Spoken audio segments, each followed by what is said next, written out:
few days ago, a Colorado Rockies fan was falsely accused on Twitter by leftists of saying the N-word, when really he was just calling out for the Rockies mascot, Dinger. Even after he was vindicated, those same liberals on Twitter almost seemed upset they didn't actually say it. So why were they that upset? And why do they just want to see racism everywhere they go? Well, stay tuned, because that answer is coming up on the Ford File.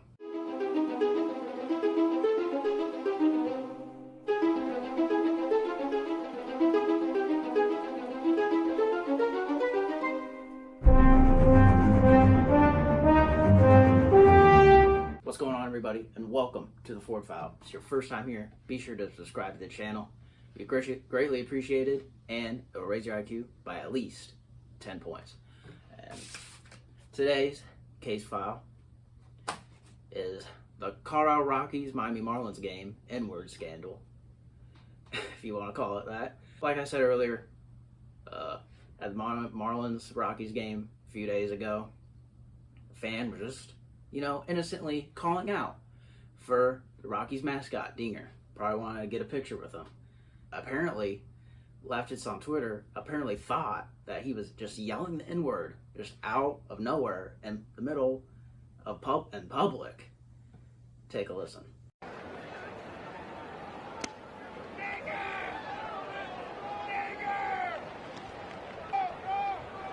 So, it is kind of a Laurel Yanny thing where you're gonna hear what you want to hear, but logically thinking, it's obviously he's calling out for Dinger. Why would no one react if he was really just yelling out the N-word in public like that?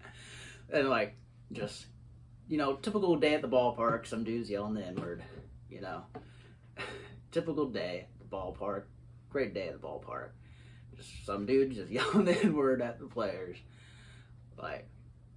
And you would think the batter up to bat, he's a black dude, Lewis Brinson. Out of all people, you would think that he would be the one to react, but he didn't.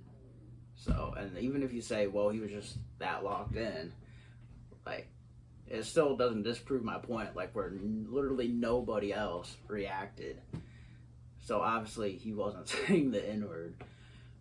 But to these leftists on Twitter, their only logical conclusion to that was obviously the whole entire crowd was racist and that they approved of it.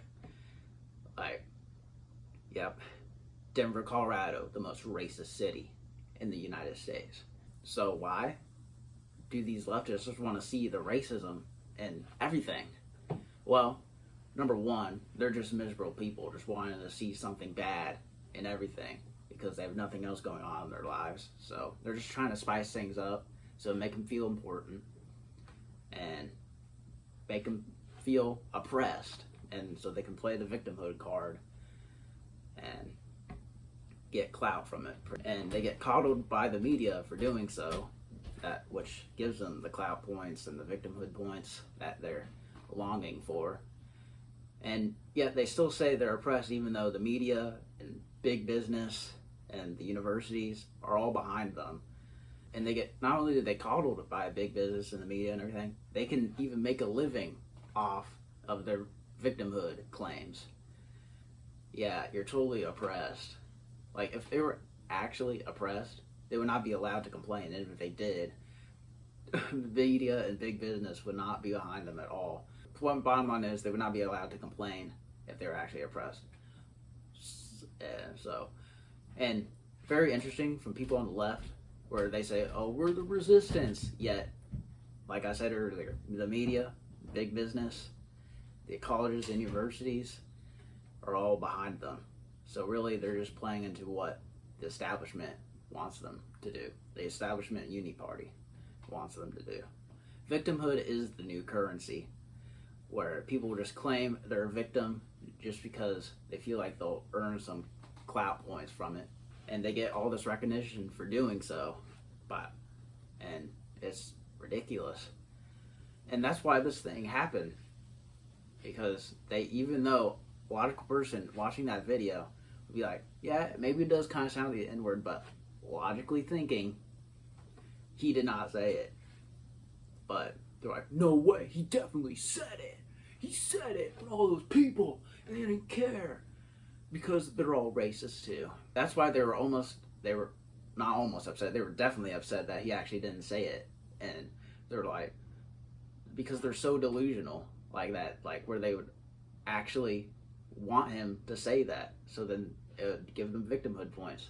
And some of them didn't even downright believe it, where he was vindicated. They're like, oh, he definitely said it. I don't care what the Rockies and say, he definitely said it.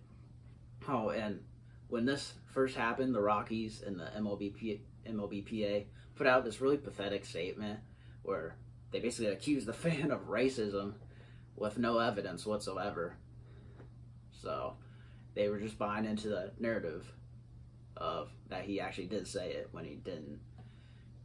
And then the Rockies didn't put out a statement after their investigation concluded, so they had to walk back. But still, very pathetic from the Rockies and the MLB Players Association. A reasonable person would be glad that the situation was resolved and that he never actually said it, and be like, well, that's good. No one was racist today.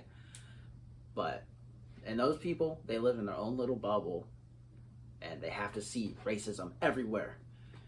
So they're just going to create it because our culture right now coddles it and promotes it, this victimhood. So the next time you play baseball with your friends or you head to the ballpark for the game, be careful yelling out the word dinger, like, I just hit a dinger, or nice dinger, man, because someone might think you're being racist. That about wraps up this video. Thank you so much for watching. If you enjoyed, make sure to leave a like and subscribe to the channel. Helps out the channel a lot. We're still growing here. And remember, I'll raise your IQ so you don't end up like these people who actually thought he said the N-word. Till next time, we can call this case closed.